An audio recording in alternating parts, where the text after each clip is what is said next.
Dito sa Papa Dudut Stories, ikaw ay hindi nag-iisa.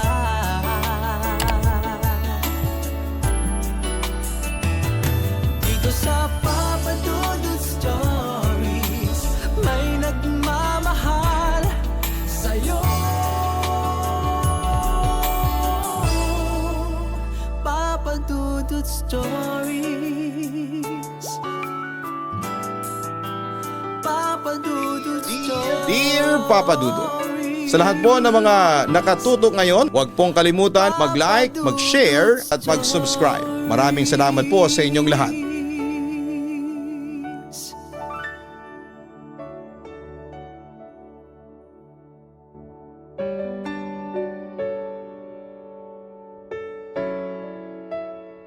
Masarap at masaya sa pakiramdam ang pag-ibig.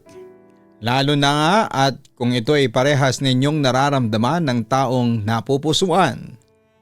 Pero paano kung dumating ito sa punto, ang inaakala mong masayang emosyon ay mapalitan ng takot?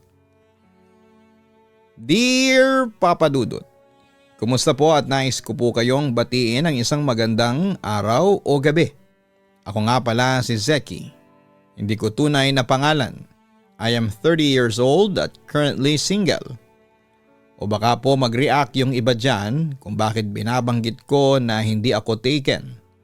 Medyo related kasi sa pakikipagrelasyon ng nais kong ibahagi sa inyong kwento. This is not a typical rom-com situation na madalas ay mapanood ng marami sa mga drama. Yung tipong happy ending ang lahat after some struggles. Yung sa akin kasi imbes na happily ever after ay naging hell forever na tipo ng istorya. Kung bakit ko nasabi yon ay hayaan niyo akong simulang ibahagi ang isa sa mga hindi ko makakalimutang pangyayari sa aking buhay. Nangyari ang aking kwento noong ilang taon matapos kong makagraduate sa kolehiyo. At kakalipat pa lamang sa isang pribadong kumpanya sa Manila. Ako yung klase ng tao na mahiyain at hindi approachable unless you talk to me first. Ayoko din kasing masabihang feeling close sa mga maituturing na senior ko sa trabaho. Medyo nakikiramdam din ako sa kanila dahil bagong mukha lang ako doon at iniiwasan ko din na maramdaman ng aking mga katrabaho na threat ako sa kanila.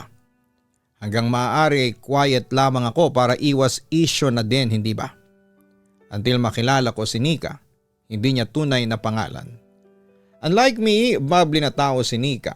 Kumbaga siya ang best friend ng lahat sa aming department. Maganda siya, maputi, matangkad and model-like talaga ang figure niya. Perfect na kung perfect. Kaya naman madami din sa mga ka-work namin ang talagang may crush sa kanya.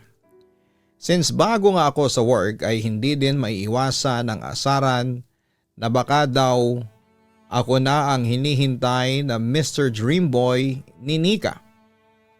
Ako naman ay hindi sila masyadong pinapansin at tinatawanan lamang sila dahil sino ba naman ako, hindi ba?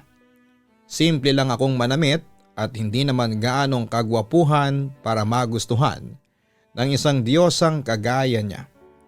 Although aaminin ko po sa inyo na type ko din talaga si Nika. Sino ba naman kasing hindi mahuhulog sa kanya bukod sa maganda ay super bait pa niya. Ni sa hinagap ay hindi po talaga ako umasa at nangarap na mapapansin ako ni Nika. Kaya naman laking gulat ko noong bigla niya akong yayaing lumabas, kaming dalawa lamang. Medyo duda pa nga ako noong una dahil baka naman napipilitan lamang siya dahil nga sa panunukso ng aming mga kasamahan sa trabaho. Pero dahil ayaw kong mapahiya siya ay pumayag din ako sa gusto niyang hangout na kaming dalawa lamang. Kabado pa nga ako noon na akala mo naman ay first time ko lang na makipag-date. Pagdating ni Nika ay dumiretso na din kami kaagad sa napili naming kainan. Habang nagkwekwentuhan kami ay mas nakilala ko pa si Nika. Dito ay mas lumalim ang aming nararamdaman sa kanya. Pagkatapos ng date namin na yon ay nag-usap kami na muling lalabas kapag nagkaroon muli ng oras. Super saya ko ng oras na yon, Papa Dudut. Sino ba namang mag-aakala na makakadate ko ang dati pinapangarap ko lang na babae? Hindi ko tuloy maiwasang umasa na baka nga naman tama ang mga katrabaho namin na ako ang hinihintay na Mr. Dreamboy ni Nika. Naulit pa ng ilang beses ang paglabas-labas namin na yon ni Nika hanggang sa dumating sa punto na umamin ako sa kanya.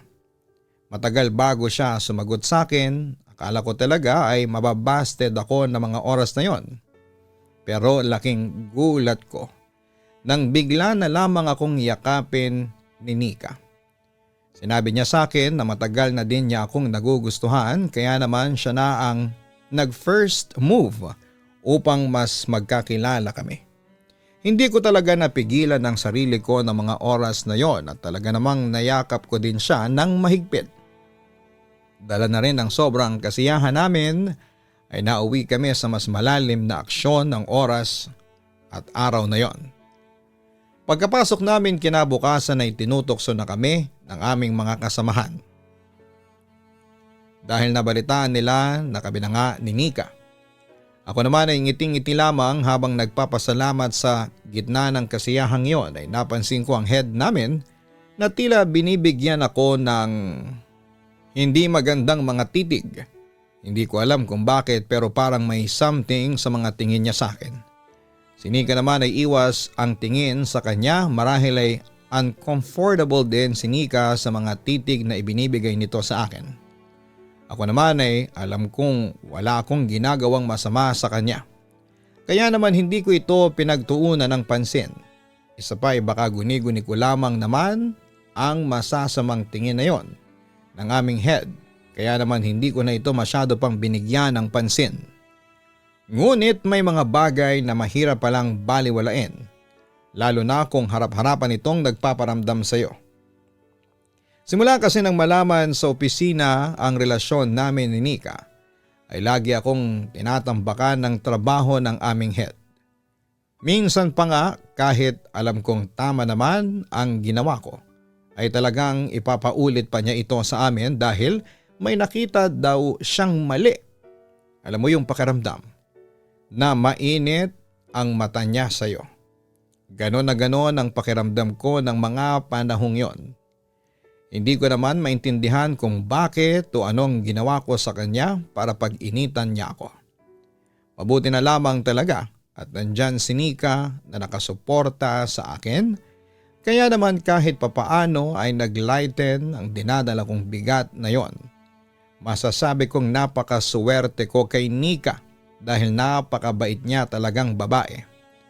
Dumating pa nga sa punto na nag-uusap kami na magkasama na kaming dalawa dahil nakikita at nararamdaman ko din na siya na ang gusto kong makasama sa panghabang buhay. Lalo pang naging buo ang loob ko noong 3 buwan na naging kami ay binalita niya sa akin na nagdadalang tao siya. Pagkarinig ko noon ay walang pagsidlan ang tuwang nadarama ko. Kaya naman kahit wala pa akong singsing na hawak, ay agad ko siyang niyayang magpakasal. Nakita ko na medyo nagulat at nag-alangan din si Nika sa mga namutawing salita sa akin. Pero pumayag din naman siya. Pagka-uwi ko ay ibinalita ko ang lahat sa aking mga magulang at gano'n na rin ang plano ko na pakasalan na ang aking nobya. Masaya naman sila para sa akin dahil nasa tamang edad na rin naman ako para magkapamilya. Dahil wala nga akong naipresentang singsing kay Nika ay bumili ako ng araw ding yon ng engagement ring saka nagtungo sa kanyang tinutuluyang apartment. Bala ko siyang sorpresahin dahil alam ko namang napaka-espesyal para sa mga babae ang ganitong mga pangyayari sa kanilang buhay. Kaya gusto ko din na maging memorable ang aking proposal. Sisipol-sipol pa nga akong umakyat, dala-dala ang pagkain, bulaklak at singsing na ibinigay ko sa babaeng pinakamamahal ko. Nang nakarating ako ay nakakailang katok na ako ay wala pa ding nagbubukas ng pintuan. Nagtataka naman ako dahil alam kong nakauwi na siya sa kanyang apartment. Dahil nag-message pa siya sa akin. Tatawagan ko na sana siya nang bigla akong makarinig na mga yabag ng paa sa hagdan malapit sa pintuan ng apartment ni Nika. Tumabi naman muna ako sa gilid na bahagi upang hindi din ako makakaabala sa sino mang dadaan dito. Akmang idadial ko na sana ang numero niya nang makita ko na ang naririnig ko na paakyat na yon sa apartment ay si Nika. Pero hindi siya nag-iisa. Kasama niya ang head namin na nakayakap pa sa kanyang bewang. Hindi nila ako napansin dahil nasa may bandang gilid ako at natatabingan ng parang poste doon. Hindi ko alam kung ano ang mararamdaman ko ng mga panahong yon. Parang binuhusan ako ng malamig na tubig ng mga sandaling ito dahil base sa kanilang mga aksyon ay may relasyon sila. Binigyan ko naman ng benefit of the doubt si Nika dahil nakikita ko na galit siya at umiiwas. Pero lahat ng yon ay naglaho nang marinig ko siyang magsalita. Bakit mo pa ba ako pinupuntahan? Hindi ba hindi mo natanggap ang batang nasa sinapupunan ko? Kaya nga napilitan ako na makipagrelasyon sa taong hindi ko naman gusto. Nagpantig po talaga ang aking tenga sa aking mga narinig, Papa Dudut. Hindi ko alam kung ano ang gagawin ko ng mga oras na yon. Ramdam ko na parang pinupunit ang aking puso sa sobrang sakit na nararamdaman ko. Gusto kong umiyak at magwala ngunit hindi ko magawa. Nandidiri din ako noon sa kanilang dalawa dahil alam naman sa buong opisina na may asawa na ang head namin. Ngunit nagawa pa din itong patulan ni Nika. Nakapasok na sila lahat-lahat sa loob ng apartment pero ako ay naroroon pa din at nakatulala lamang. Hindi na ako naghintay pa doon. At nanghihina akong umalis sa lugar na yon, Papa Dudut. Sobrang lumong-lumo ako sa aking nasaksihan. Hindi ko akalain na ang babaeng inakala ko na perpekto para sa akin ay may ganitong pag-uugali din pala. Nagpasya ako na bukas din ay makikipaghiwalay na ako sa kanya dahil hindi ko maatim na lolokohin lamang nila ako. Hinanda ko na ang aking sarili sa mga maaaring maganap kinabukasan ngunit hindi pumasok si Nika na bihira naman niyang gawin dahil nga kilala siya sa pagiging masipag. Kahit gusto ko siyang kausapin kaagad ay wala naman akong magagawa kung hindi ang maghintay dahil hindi naman siya pumasok. Gusto ko na lang din na matapos ang lahat ng ito kaya naman naisipan kong i-message na lamang din siya. Na nagsasabing alam ko na ang lahat ng tungkol sa relasyon nila ng aming head at makikipaghiwalay na ako dito. Masakit man sa akin ang mga nangyari ay kailangan ko itong tanggapin. May mga katrabaho kaming nagtatanong sa akin kung bakit wala si Nika pero sinabi ko na lamang na hindi ko alam dahil maging sa chat ko ay hindi din siya nag-reply. Ang tanging pumasok lamang ng araw na yon ay ang aming head na tila balisang-balisa. Halos gulong-gulo pa nga ang damit nito na akala mo ay hinatak mula sa pinakailalim na bahagi ng drawer. Nagtataka man ako ay mas nanaig sa akin ang aking galit. Kaya naman buong maghapon na yon ay hindi ko siya kinausap. Mukhang wala din naman itong balak na kausapin ang kahit na sino sa amin dahil nagkulong lamang ito sa kanyang opisina. Nang sumunod na araw ay hindi muli pumasok si Nika sa aming office. Maging ang message na sinend ko sa kanya kahapon ay nanatiling walang anumang response.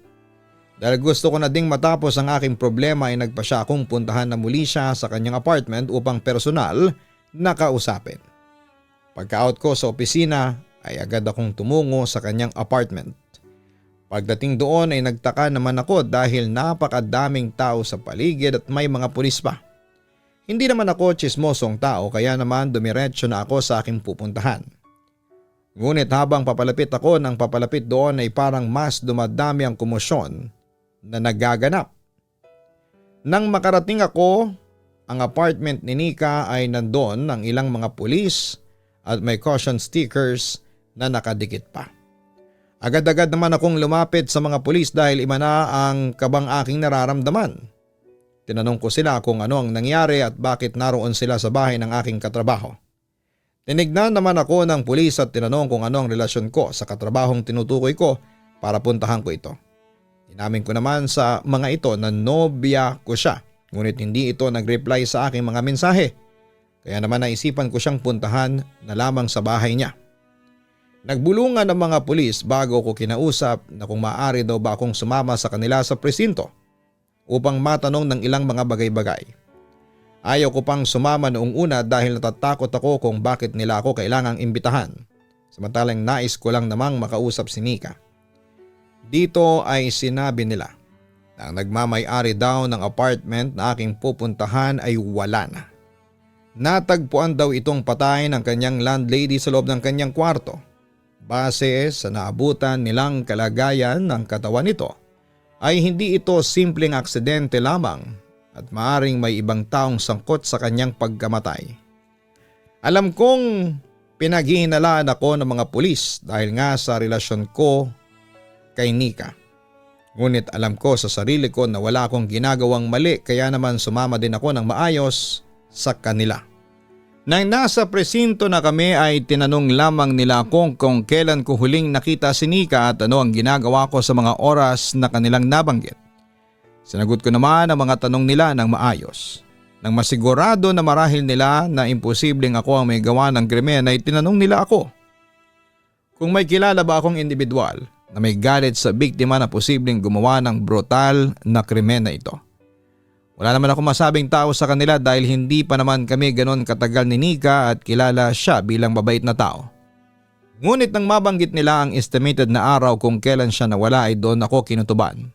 Sa isang tao na nakita ko na kasama sa araw na binanggit ng mga pulis. Nakagawa man siya ng kamalian sa akin, ay gusto ko pa rin siyang matulungan na makuha ang hustisya na nararapat sa kanya sa abot ng aking makakaya. Kung tama man ang aking hinala, imposibleng maging lead ito sa mga otoridad upang maresolba ang kaso. Dito ay ikinuwento ko sa kanilang mga nakita at nalaman ko ng araw na yon. Ora-orada rin ay agad silang nagpadala ng mga kasamahan nila sa lokasyon ng aming head upang madala din ito sa presinto at makwestiyon. Pinaalis na rin naman nila ako ngunit pinaiwanan lamang nila ang aking numero kung sakali man na may madiskubre sila. Wala naman akong naging balita pa matapos ang araw na yon. Kinabukasan ay binalita ko sa aming mga kasamahan ang kalunos-lunos na nangyari kay Nika. Maging sila ay nagulat at nagtataka kung sino ang gagawa ng bagay na yon sa isang katulad niya. Nagpasya kami na pumunta sa burol niya na gaganapin sa lugar ng kanyang tiyahin malapit lamang sa kanyang tinutuluyan. Ilang araw matapos ang pagkakadiskubre kay Nika ay isang tawag ang nagdulot ng takot sa aking puso. Ayon kasi sa mga pulis na noong question daw nila ang aming head ukol sa aking nakita, ay wala daw itong alam sa aking pinagsasasabi. Kaya naman hinanapan muna nila ito ng ebidensya bago tuluyang maaresto. Nang nakakalap na daw sila ng sapat na ebidensya ay hindi na daw nila naabutan sa kanyang bahay ang aming head at posibleng nagtatago na ito. Mukhang tama nga ang aking hinala na ito ang may kagagawan sa nangyari kay Nika. Tumawag lamang daw sa akin ang mga pulis upang sabihan ako na mag-ingat dahil na nga din sa ako ang nakakita sa kanya at magsisilbing witness kung sakaling maiharap na siya sa korte. Parang nalutang ako matapos kong marinig ang bagay na yon. Dahil posibleng balikan ako ng head namin. Upang hindi ako gaanong maparanoid ay inisip ko na lamang na wala naman sigurong mangyayari dahil kung gusto man akong saktan ng taong yon ay noon pa niya ginawa yon. Ayoko din kasing takutin ang aking sarili dahil makakaapekto ito sa aking trabaho. Mas kampante ako ng pag-uwi ko ay wala namang aberyang nangyari sa akin kaya naman akala ko ay maayos na ang lahat. Ngunit nagkamali pala ako. Pagka-uwi ko ay nahiga muna ako saglit sa aking kama dahil pakiramdam ko ay pagod na pagod ako. Parang napakaraming nangyari sa loob lamang ng ilang araw. Papikit na sana ang aking mata. Nang maramdaman ko ang kakaibang lamig sa aking paligid. Napatingin naman ako sa aircon na nasa aking kwarto ngunit same pa din naman ang temperatura nito kanina. Hindi maganda ang pakiramdam ko sa nangyayari kaya naman inikot ko ang aking paningin sa paligid. Nung una'y wala naman akong napapansin na kahit na anong kakaiba hanggang sa mapadako ang aking mata sa may kusina. Mula doon ay nakita kong nakatayo si Nika, tumutulo ang luha sa kanyang mga mata ngunit walang boses na lumalabas mula sa kanyang mga labi. Nanlamig ang aking katawan nang makita ang kanyang itsura. Duguan siya lalo na sa parte ng kanyang tiyan. Naalala ko tuloy bigla yung kwento sa akin ng mga pulis na tadtad ng saksak si Nika sa tiyan at ibang bahagi ng kanyang katawan. Kahit alam kong hindi na siya nabibilang sa ating mundong ginagalawan, ay mas nang ibabaw sa akin ang awa kesa takot dahil sa kanyang sinapit. Tatangkain ko sana siyang kausapin upang malaman kung bakit siya nagpapakita sa akin ngunit ang kanina ay malungkot na ekspresyon ng kanyang mukha ay napalitan ng takot. Itinaas niya ang kanyang kamay at tila may tinuturo sa may bandang cabinet ko. Nagtataka naman ako sa kanyang ginagawa and at the same time ay napapaisip din kung ano ang meron sa bahaging yon ng aking kwarto para ituro niya ito. Magsasalita na sana ako. Ngunit sinenyasan lamang ako nito, Papa Dudut, na huwag daw akong maingay. Sinenyasan din niya ako na sumunod sa kanya. Bagaman at nag-aalangan ako sa kung ano ang nais niyang ipahiwatig ay sumunod naman ako sa kanya. Lumabas siya ng aking bahay at doon ay biglang nawala. Nagpalingalinga pa ako sa aking paligid ngunit hindi ko na talaga siya nakita pa. Akmang babalik na ako sa loob ng walang ano-ano'y may humahangos na isang individual sa akin. Kabado pa nga ako kung bakit ito tumatakbo patungo sa akin. Ngunit nang nasa harapan ko na siya, ay nalaman kong isa pala ito sa mga tinalagang pulis sa magbabantay sa paligid ng aking tinutuluyang bahay. Ayon sa kanya may nakuha siyang report mula sa isang misteryosong tawag na may pumasok daw na isang lalaki sa aking bahay habang nalingat siya sandali.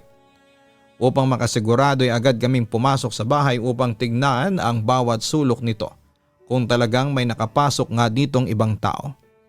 Pagpasok namin doon ay ang bukas na cabinet at bintana na lamang ang aming nakita. Doon ay tila nag-flash sa isipan ko si Nika.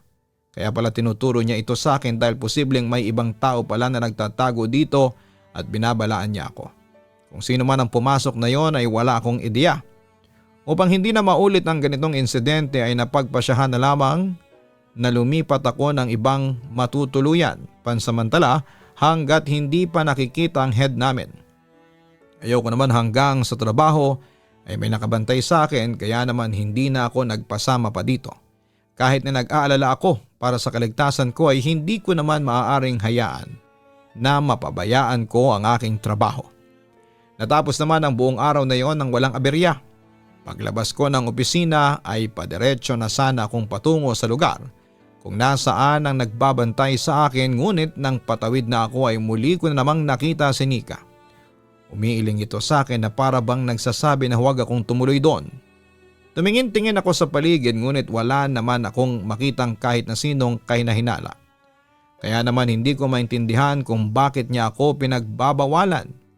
Napapakamot sa ulo na lamang akong tumuloy sa pagtawid. Nakakailang hakbang pa lamang ako sa may pedestrian lane nang may humarurot na sasakyan na biglang sumulpot sa may kanang bahagi ng kalsada. Tila nag-slow motion ang lahat sa akin habang nakatingin sa papalapit na sasakyan. Hindi ko maigalaw ang aking mga paa dahil sa gulat na aking naramdaman. Halos malapit na ito sa akin nang bigla ko maramdaman ang aking katawan na tila may humila sa aking katawan paalis sa kinakatayuan ko at natagpuan ko na lamang ang aking sarili na nakaupo sa may gilid ng kalsada habang ang sasakyan na kanina ay muntik nang makasagasa sa akin ay nagpatuloy lamang sa paganda. Rinig ko ang natatanantang komosyon ng mga nasa paligid ko ngunit wala akong maintindihan sa mga sinasabi nila. Blanko ang aking isipan sa mga nangyari. Paglingon ko sa aking likuran ay wala akong nakitang sino man na maaaring humila sa akin. Tinangka kong tumayo ngunit ramdam ko ang panginginig ng aking tuhod dahil sa pangyayaring yon. Naramdaman ko na lamang na may tumutulong sa aking tumayo at may tinatanong ito sa akin, ngunit hindi ko na talaga maintindihan. Ilang saglit pa ay nakita ko na lamang ang nagbabantay sa akin. Itinigil nito ang kanyang sasakyan sa harapan at inalalayan ako na makasakay doon. Habang nasa biyahe kami ay nagtanong ito kung ano ang naganap. Doon ay binahagi ko ang biglang pagsulpot ng sasakyan na yon at aksidenteng muntik nang mangyari sa akin. Sa mga nangyari sa akin ngayong araw ay parang na-trauma ako. Hindi ko akalain na ang simpleng pakikipagrelasyon ko kay Nika ay magdudulot pala sa akin ng ganitong karanasan sa buhay. Pagdating sa bahay na aking pansamantalang tinutuluyan ay doon lamang nag-sink in sa akin ang lahat. Mukhang si Nika muli ang nagligtas sa akin. Kung bakit niya ito ginagawa ay hindi ko alam. Nagpapasalamat naman ako sa kanyang ginagawa, ngunit hindi ko din maiwasang isipin na kung hindi dahil sa kanya ay hindi din ako masasangkot sa ganitong sitwasyon. Tila narinig naman niya ang aking mga hinaing dahil muli siyang nagpakita sa akin. Malungkot ang mukha nito na tila ba humihingi ng tawad. Matapos noon ay biglang muli siyang nawala na parang bula. Kung bakit siya muling nagpakita, yun ang hindi ko alam ng mga oras na yon. Parang nasanay na din ako sa mga biglaan niyang pagpapakita at paglalaho ng biglaan. Ewan ko ba kung bakit imbis na matakot ako sa kanya ay parang normal lamang na makita ko siya kahit pa nga duguan ang kanyang itsura. Naisip ko din ang mga oras na yon kung gaano ang hirap at takot na naranasan niya habang ginagawa sa kanya ang brutal na krimen na yon. Nasa ganon akong pag-iisip nang makarinig ako ng kaluskos mula sa mga bintana ng kwarto na aking tinutuluyan. Agad akong tumayo upang silipin kung ano ang pinanggagalingan ng ingay na yon.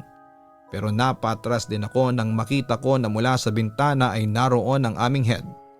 Nakangisi ito sa akin na parabang tuwang-tuwa ito sa nakikita niyang takot sa aking mukha. Ibang-iba ang head na kaharap ko ngayon kumpara sa nakikita ko sa opisina. Tila nababaliw ang aking kaharap habang hawak-hawak nito ang isang kutsilyo. Napatras naman ako at akmang tatakbo na patungo sa pintuan, ngunit agad niya akong nahawakan at itinutok ang hawak niyang kutsilyo sa aking tagiliran. Bumulong pa ito sa akin na subukan ko daw sumigaw at matitikman ko daw ang kung anong dinanas ni Nika sa kanya. Galit na galit itong nagpatuloy sa pagsasalita at ako naman ay sinisisi nito sa mga nangyari. Ayon sa kanya, kung hindi daw sana ako pumasok sa relasyon nila ni Nika ay hindi daw niya magagawa ang lahat ng ginawa niya. Papayag din daw sana si Nika noon ay palaglag ang batang dinadala niya, ngunit dahil sa pakikialam ko at pag ako dito ay hindi natuloy ang lahat ng kanyang plano at napilitan siyang patahimikin si Nika upang hindi makapagsumbong sa kanyang asawa. Habang nagkukwento siya ay hindi ko maiwasang makaramdam ng galit para sa sinapit ng babaeng minsan ay naging parte ng aking buhay. Dala pa rin ang emosyon ay nagkaroon ako ng lakas upang manlaban sa kanya. Mas matangkad sa akin ang head namin, kaya naman buong puwersa akong nakipagbuno sa kanya upang makawala sa kanyang pagkakakapit. Marahil ay nabigla din siya sa aking ginawa, kaya naman agad din niya akong nabitawan, ngunit napaupo ako sa sahig. Nakabawi naman agad ito sa kanyang pagkakagulat at akmang sasaktan ako nito. Nang walang ano-ano ay lumitaw si Nika na galit ang itsura. Hinawakan nito ang kamay ng aming head at pinigilan ito sa kanyang balak na gawin. Halos manlaki naman ang mata ng aming head matapos makita si Nika. Sumisigaw pa ito na paanong nandito ka? Pinatahimik na kita. Tinangka nitong kumawala sa pagkakahawak ni Nika, ngunit bigo ito. Marahil dahil na rin sa komosyon na aming ginagawa ay nakuha nito ang atensyon ng mga nagbabantay sa akin at agad silang pumasok sa loob at naaktuhan nila ang nakaabang kamay ng aming head, kaya naman nagpaputok sila ng baril upang pigilan ng balak nito. Natamaan ito sa kanyang dibdib, kaya naman agad itong bumulagta at doon mismo ay binawian ito ng buhay. Ako naman ay tulala lamang sa lahat ng mga nangyari. Nang medyo nahimasmasan na ako ay doon ko lamang naramdaman ang lahat ng emosyon. takot, tuwa, and finally ay kapanatagan ng loob dahil sa wakas ay natapos na ang problemang aking kinakaharap. Pagkatapos po ng lahat ng iyon at nang mahinga na ako ng statement ng mga pulis ay agad din naman akong pinauwi. Hindi ko malubos maisip na sa ilang araw na yon ay tila napakarami ng nangyari sa aking buhay. Natuloy naman ang pagpunta namin sa lamay ni Nika. Doon ay nagpasalamat ako sa kanya, Papa Dudut, dahil sa ginawa niyang tahimik na pagliligtas sa akin. Hanggang ngayon ay medyo trauma pa din ako sa pangyayaring yon. Tulad nga ng aking sinabi, parang road to hell ang karanasan kong ito. Pero kahit na ganoon ay marami din akong natutunan. Pero matatagalan pa ata bago ulit ako pumasok sa isang relasyon. Dito ko na po tatapusin ang aking kwento and more power po sa inyo. At marami pong salamat sa pagbabahagi ng aking liham sa inyong mga tagapakinig. Lubos na gumagalang, Zeki. Ang pag-ibig ay hindi lamang puro saya. Minsan ay may dala din po itong sakit, lungkot at maaaring takot sa ating buhay. Hindi man natin ito inaasahan ay madalas ay nagbibigay ito ng iba't ibang aral sa atin na siyang magsisilbi nating gabay sa hinaharap upang sa gayon ay hindi na muli tayong makagawa ng anumang bagay na siyang magdadala sa atin sa isa na namang kabiguan. Hanapin ang Kaistorya YouTube channel at mag-subscribe para sa mga horror stories na ating ina-upload. Ganon din ang Papa Dudut Family YouTube channel. Please subscribe. Maraming salamat po.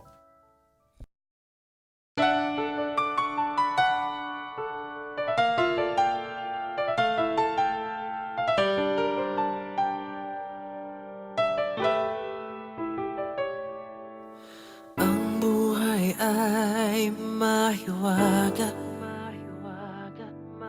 laging may lungkot at saya. Sa Papa Dudut Stories, laging may karamay ka.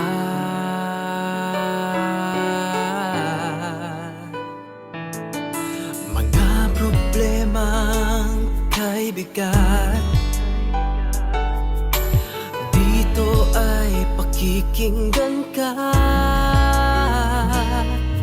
Sa Papa Dudut Stories, kami ay iyong kasama. Dito sa Papa Dudut Stories, ikaw ay hindi nag-iisa.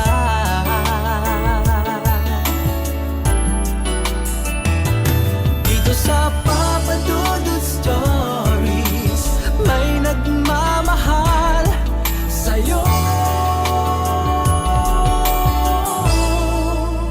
Papa Dudut Stories, Papa Dudut Stories,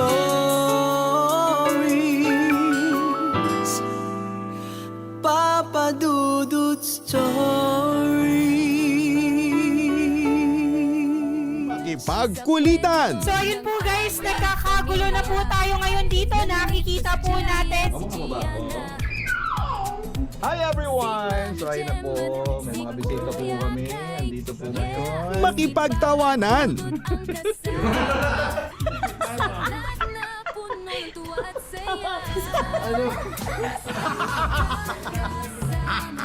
At minsan, makipag-iyakan. Lagi na ng gamot. Kanina umiyak si Gian, sabi niya, Ama, tanggapin mo ang kapalaran ng iyong ama. Sa Papa Dudut Family YouTube channel. Subscribe na! Dito sa Papa Dudut